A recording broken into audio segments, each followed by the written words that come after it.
Witajcie. Lipnych gier w wielu odcinkach nie będzie, ale o tej grze troszkę można opowiedzieć. Zapraszam. Surfing w Polsce nie jest sportem lub aktywnością znaną. Najczęściej człowiek spotyka amatorów, sympatyków.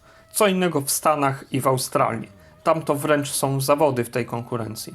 I mają stałe zainteresowanie do tego stopnia, że pojawiały się gry wideo w tej tematyce. Z czasem unowocześniania technologii, na chwilę przed znanym Kelly Slater Pro Surfing wylądował Surfoid w 2000 roku 10 sierpnia, stworzona przez Opus i wydany przez ASCII Entertainment, opowiadający o kosmitach i planetarnej zagładzie w motywie surfingowym. Zachodnia wersja gry zatytułowana została Surfing H3O.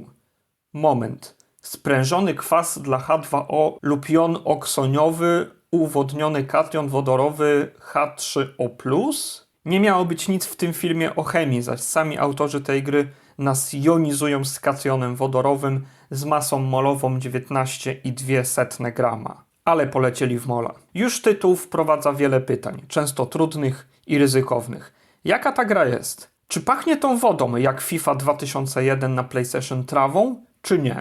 I przecież najistotniejsza sprawa, czy to jest dobra gra, a jest dziadostwem? Więc jest nijaka. W Stanach zjawiła się 27 października w 2000, w Europie jakimś zrządzeniem pomylenia ludzkiego 5 stycznia 2001, na chwilę przed oficjalnym przefiknięciem Dreamcasta. Okładka wersji japońskiej jest dla kontrastu niewyróżniająca i stylowa. Zachodnia okładka już bardziej tematycznie prezentuje sport z falami, ładną, przejrzystą wodą i surfera łudząco przypominającego Kelly'ego Slatera. Tył pudełka z kolei uwidacznia wspaniałość mocy przerobowej PlayStation 2, z widocznym chwaleniem się odwzorowaniem fal wody. 11 postaciami z ich wyjątkowymi zdolnościami, 6 falami, czyli trasami do opanowania i mnóstwem sztuczek akrobatycznych do połączenia. Czy to będą takie niesamowite, wręcz niemożliwe lokacje międzynarodowe? Jak macie tą grę i nie macie instrukcji książeczkowej, to możecie przestać oglądać ten film. Po co się zmuszać? Ta książeczka jest niezbędna do zagrania w surfinga, gdyż gra oferuje arcymega giga ciężkie sterowania na DualShocku 2. Już nie przypominające czołgowe, a prędzej w stylu żadne miłe. Definicja sterowania żadne miłe polega tylko na tym, że zatwierdzanie wyboru może być dokonane na dwa sposoby: prostym X-em, a nie, przepraszam, krzyżykiem, jak mnie Sztalis poprawiał. Serdecznie pozdrawiam. Po mojemu bez różnicy, choć wiem, że chodzi o odróżnienie X-a na padach od Xboxów. Szczegół mały, nieprzeszkadzający, pierdółka. Jednak występuje drugi myk z tym wyborem. L1, R1 wraz ze strzałkami pozwala na kierunkowe wybranie pola w menu. Nie będzie tu żadnej zagadki teleturniejowej ani innej, gdyż Japończycy dopieprzyli lub dosojowali sushi przyciskami L3 i R3 wciskanymi jednocześnie gałkami potwierdzenia wyboru. Co? Instrukcja nie kłamie. Gra w formie płyty CD niebieskiej uruchamiana jest z głośniejszą pracą napędu. Po kilku sekundach od loga inicjacyjnego PlayStation 2 pojawia się jedno z pierwszych czołówek Rockstar Games. Wydawca na Amerykę Północną i Europę. Znajdziecie ją też w pierwszym Midnight Club i Smuggler's Run. Neonowo się zaczyna. Wydawca na Japonię jest pokazany później, producent, użyty silnik Renderware w wersji trzeciej i filmik ze skoczną kalifornijską nutą alternatywną, czy w podobie do rocka. Jak ktoś się zna, to może napisać, jaka to składowa rocka. Nie czuć jeszcze żenady po tym, co widzimy. Na razie. Może nie będzie tak źle.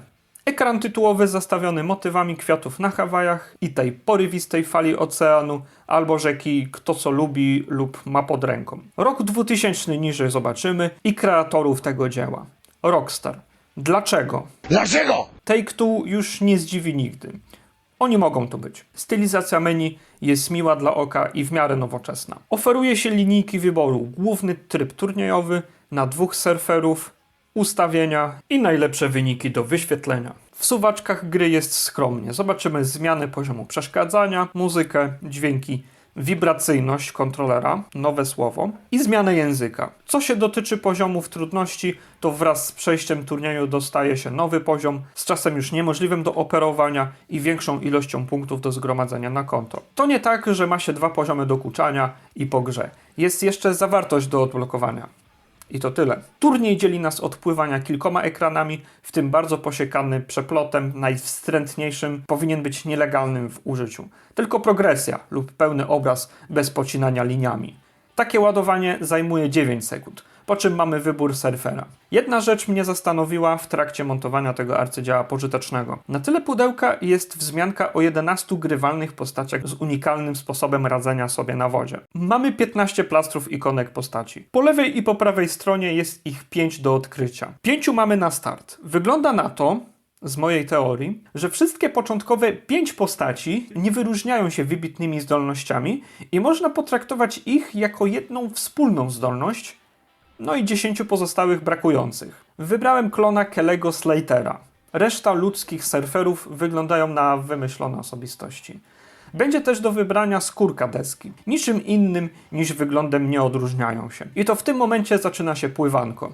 Pierwsza fala będzie na wyspach Kahuna, których w sumie nie ma, gdyż określenie to w języku Hawajów oznacza strażnika tajemnicy w roli przykładowego szamana, kapłana czy uzdrowiciela. Więc nie mamy do czynienia z realnymi miejscami przeniesionymi do gry. Przynajmniej teraz. Instrukcje dostajemy, w którym kierunku będziemy pływać, jaka będzie pogoda i wysokość fal w okolicy 7-8 metrów. Czas rozpoczęcia w podanej godzinie uświadczymy, liczba możliwych podejść, czas liczony w litrach na sekundę, konkretnie 1 litr na sekundę. Tak, wiem, zryty jestem. Ilość punktów za przepłynięcie fali przeczytamy oraz prostą grafikę wysokości fal. Przedmioty, jakie będziemy zbierać, są wyłącznie znacznikami wartymi 10 punktów. Informacja o przekroczeniu mety wynagrodzi 100 punktami. Tylko wtedy, jak wodna klepsydra nie wyczerpie wody na jej górnej części. No wiem, czas się skończy. No spokój. I przecudowna porada na koniec. Zbieraj znaczniki dla łatwych punktów. Co to oznacza? Że na normalnym poziomie trudności nie trzeba wcale robić akrobatyki stosowanej na wodzie. No prawie w 98,98%. Bardzo ważny prompt komunikat się shołuje, pokazuje now. Teraz. Czy uruchomić przewodnik po kierowaniu na desce? Jest to obowiązkowa część zapoznawcza, by nie zgubić się w gąszczu tych maleńkich guziczków i pstryczków. Sterowanie w Surfing H3O jest okropne. Zasługuje na wszelakie sankcje od wszystkich państw, organizacji i ludzi na świecie. Jest ono złe. Popatrzcie. Zaczyna się niewinnie, od jak zwykle machania, odpychania ramion od wody w celu przyspieszenia przyciskami L1 i R1 naprzemiennie. Uwaga najważniejsza. By stanąć na desce, wciskamy naraz L3 i R3. Miało to za cel większe pokazanie przydatności wciśniętych gałek, gdyż z tego co się doczytałem na PlayStation 1 jedynie gry, które wykorzystują te analogi wciskane, to Ape Escape i Ace Combat 3. Może jest ich więcej, kto wie. To jedyne przypuszczenia mogące na celu uwydatnić wątek. Dlaczego wstawanie na desce jest przypisane pod L3 i R3? Jest to mało wygodne, jak się spojrzy na to. Krzyżyk chyba wcięło. No nic. Na tym L3 poznamy prawdę sterowania, gdyż przynajmniej w japońskim surfoidzie dołączony był tak zwany X-board, zakładany na 2 gałki i miało to oddawać poprawną kontrolę deski. Tak jakby stawiając 2 palce, tak jakby się kładło nogi na tej desce. Wciskając lewy grzybek wychylamy dziób deski i w ten sposób przyspieszamy. Jak grałem, to za Chiny nie mogłem tego odczuć. Góra lub dół kierunku lewej gałki to pływanie analogiczne po fali. Nie zaznaczono tylko tego, że lepiej wykonać okrężne ruchy w górę lub w dół, by lepiej kierować surferem. Łapanie znaczników pominiemy, są zbyt oczywiste do wskazywania. R3 przydaje się do mocnego zakrętu przy grzbiecie fali lub gdziekolwiek. Pasek na dole ekranu symbolizuje prędkość. Musimy mieć zielone pole wypełnione dla skoku. Przyciskami bocznymi L1, L2, R1, R2 tworzymy triki z kombinacjami dla większych punktów. Podkreślono, że specjalny trik zajmuje 3 obroty. Ponadto miks L1 i R1 lub L2 i R2 pozwala odtworzyć te specjale. Ponownie wracając do L3 i R3 wciśniętych naraz, zachowujemy pion stojąc na desce, będąc w tubie fali. Sam zaskoczyłem się, czy coś jeszcze zostało pominięte. R3 powoduje lepsze kierowanie tyłem deski i zwolnienie. Ta instrukcja do surfinga idealnie opisuje walnięcie głową w mur. Ileż tu trzeba pokrętnego układu kontrolera znać. Mając tą deskę doczepioną do pada, nadaje jej to największego sensu.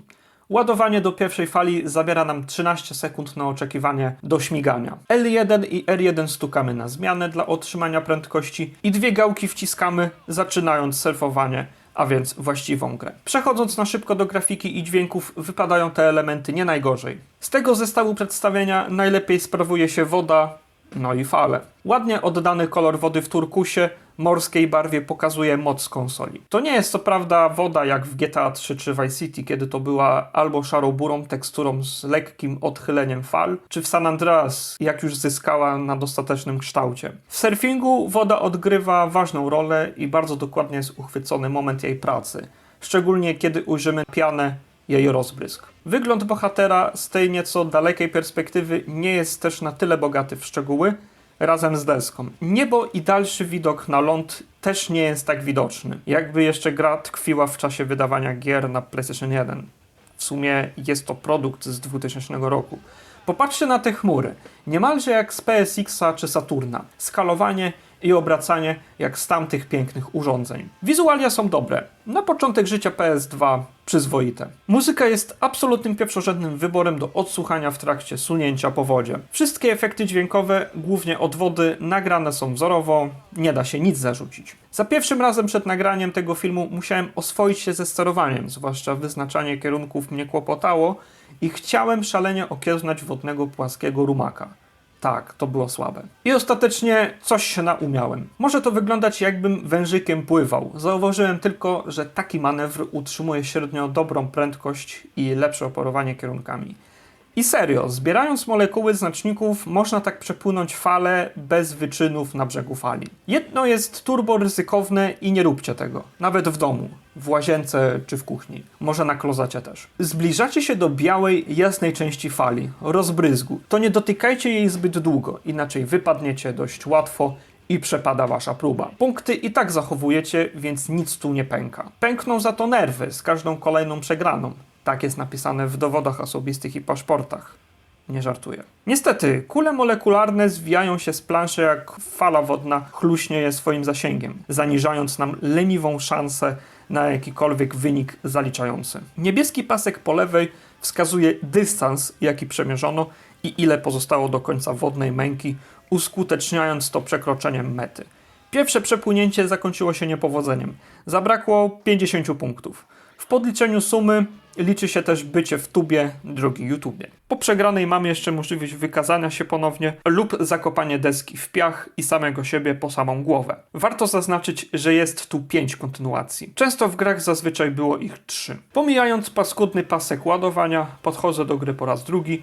I co się wydarzyło tam? Stało się to i to był szok i zatrzymanie czasu na pół sekundy.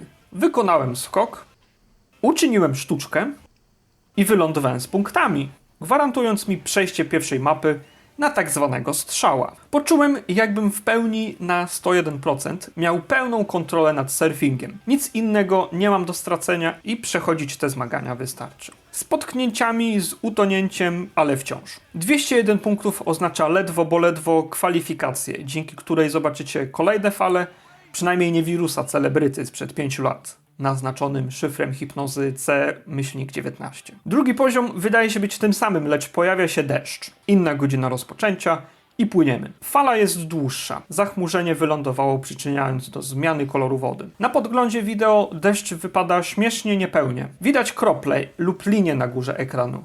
Jednak nie na dole. W momencie dokonania triku były już widoczne krople na całym ekranie. Następny, dość łatwy etap wraz z tymi poznanymi tajnikami wiedzy o kierowaniu nie sprawiał kłopotów żadnych. Przebijając wynik na tabeli, możemy się wpisać, uwieczniając postęp i dokonania przodowników pracy na desce. Tak, wyszło socjalistycznie.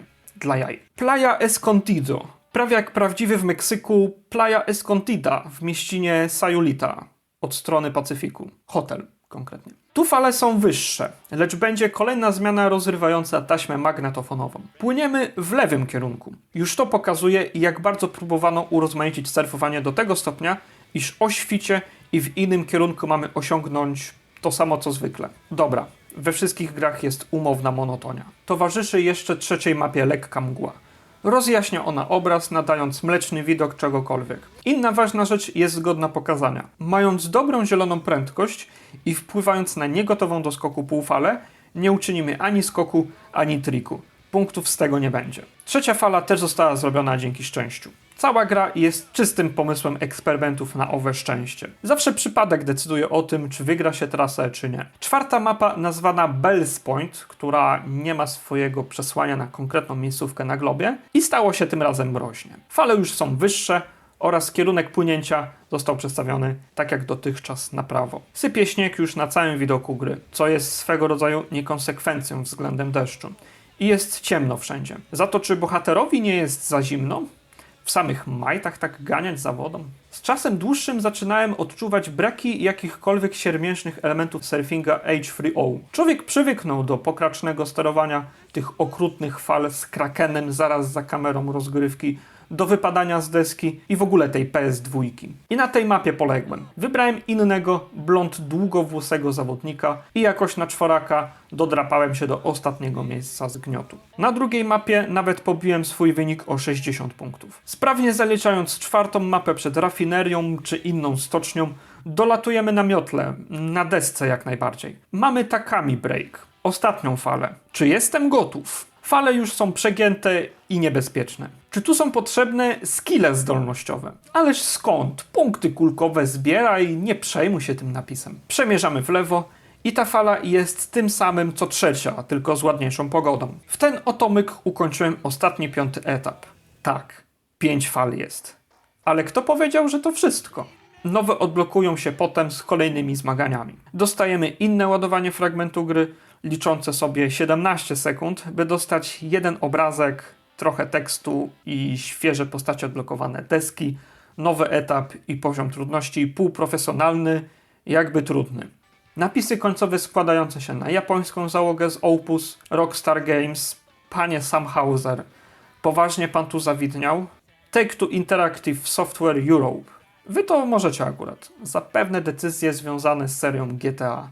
Ale już nie będę mówił o jakich. Jeszcze na dokończenie filmu sprawdziłem nową postać rekino-człowieczą, Gareos. Prawie jak Galeros. Na wyższym poziomie utrudnień potrzeba już 250 punktów i minimalnego wkładu w akrobatykę, co już zawęża szanse na przebicie betonu tej gry. Rekiniastym nie mogłem pierwszej fali przemóc, więc tym rozczarowaniem postacią skończyłem nagrywanie tej gry. Na 2 lata przed trochę lepiej znanym Kelly Slater Pro Surfer, Surfing H3O miałoby cokolwiek do powiedzenia w dziedzinie gier surfingowych, których to za wiele nie ma. Raptem 14 znalazłem na Wikipedii, a to przez gorączkowe manewrowanie deskarzami wodnymi zaliczy wpadnięcie na 4 plus niebieskich jeżyków na 10. Nie mogę nazwać tej gry bagnem czy innym wybebeszeniem tego hobby, zaś reprezentacja samego gatunku gier wideo jest licha. Chociaż muzyka zasługuje na pochwałę, oprawa wideo zmiksowana z sosem 32-bitowym może wydawać się przejrzysta. Nie liczcie na nic więcej niż cokolwiek tu pokazałem. Owszem, nowe grafiki desek, postacie, mapy i poziomy trudności załatwią sprawę na godnym poziomie. To wystarczy jeszcze triki przewałkować i można być królem w Surfing H3O. Kelly Slater Pro Surfer jest o wiele lepszą propozycją i chętnie ją sobie sprawię do kolekcji. Surfing jedynie dla ciekawskich niech pozostanie. Taka sobie gierka. Akurat tak jak nagrywałem ten film, to czułem, że faktycznie mogłem cokolwiek zrobić z tą grą więcej niż tylko pierwszy etap. Nie jest tak źle, ale tak też za dobrze nie jest. Taki, można powiedzieć, na siłę średniak. No ale wiadomo, ze sterowaniem się nie dyskutuje. Pozdrawiam bardzo serdecznie, miłego dzionka, wieczoru i do zobaczenia w kolejnym filmie.